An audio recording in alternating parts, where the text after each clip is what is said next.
ময়নামতি ও শালবন বিহার সমতটের বৌদ্ধ সভ্যতার প্রাণকেন্দ্র। কুমিল্লা শহর থেকে প্রায় ৮ কিলোমিটার পশ্চিমে লালমাই ময়নামতি পাহাড়িয়া অঞ্চলে মাটির নিচে চাপা পড়ে থাকা এক প্রাচীন ও মধ্যযুগীয় সভ্যতার সন্ধান মেলে। অষ্টম থেকে দ্বাদশ শতাব্দী পর্যন্ত এই অঞ্চলে রাজত্ব করা দেব রাজবংশ, চন্দ্র রাজবংশ এবং খড়গ রাজবংশের অধীনে এই স্থানটি সমতট রাজ্যের একটি অত্যন্ত গুরুত্বপূর্ণ সাংস্কৃতিক ও ধর্মীয় কেন্দ্র হিসেবে গড়ে উঠেছিল। প্রায় ১১ কিলোমিটার দীর্ঘ এক পাহাড়ি শৈলশিরা জুড়ে এখানে ডজনেরও বেশি প্রত্নতাত্ত্বিক ঢিবি বা স্থাপনা ছড়িয়ে রয়েছে, যার মধ্যে সবচেয়ে সুপরিচিত এবং সম্পূর্ণভাবে খননকৃত নিদর্শনটি হল শালবন বিহার। শালবন বিহারের প্রাচীন নাম ছিল ভবদেব মহাবিহার, যা দেববংশের চতুর্থ রাজা শ্রী ভবদেব কর্তৃক সপ্তম শতাব্দীর শেষ ভাগে বা অষ্টম শতাব্দীর শুরুতে নির্মিত হয়েছিল। অতীতে এই বিহারের চারপাশে শাল গজারির ঘন ঘন ঘন বন ছিল বলে কালক্রমে স্থানীয় মানুষের কাছে এটি শালবন বিহার নামে পরিচিতি লাভ করে। পাহাড়পুরের মতো এটিও একটি বর্গাকার পরিকল্পনায় নির্মিত বৌদ্ধবিহার, যার প্রতি বাহুর দৈর্ঘ্য প্রায় ১৬৭ মিটার।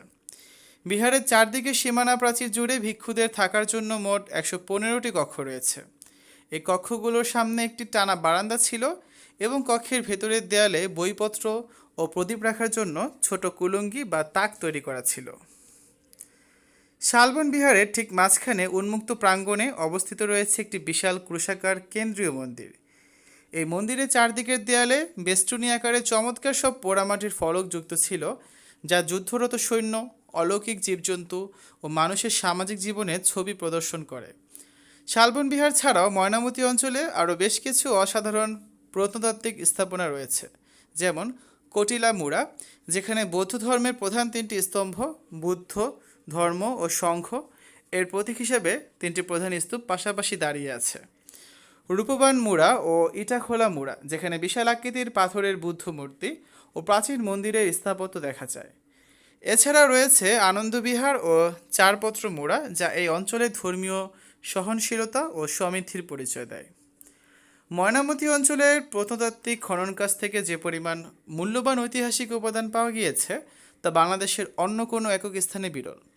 এখান থেকে বিপুল সংখ্যক স্বর্ণ ও রৌপ্য মুদ্রা, রাজকীয় তাম্র শাসন বা তাম্রলিপি, যা থেকে সে আমলের রাজাদের বংশপরিচয় ও শাসনকাল জানা যায়, ব্রোঞ্জের তৈরি চমৎকার সব বুদ্ধ এবং হিন্দু দেবদেবীর মূর্তি এবং সুপ্রচুর পোড়ামাটির ফলক উদ্ধার করা হয়েছে। এই প্রত্ন সম্পদগুলো তৎকালীন আন্তর্জাতিক বাণিজ্য ও উন্নত অর্থনৈতিক ব্যবস্থার দিকে নির্দেশ করে। এই সমস্ত অমূল্য নিদর্শন ময়নামতি জাদুঘরে অত্যন্ত যত্ন সহকারে প্রদর্শনীর জন্য রাখা হয়েছে, যা প্রাচীন বাংলার সমতট অঞ্চলের গৌরবময় অধ্যায়কে আমাদের সামনে পুনরুজ্জীবিত করে।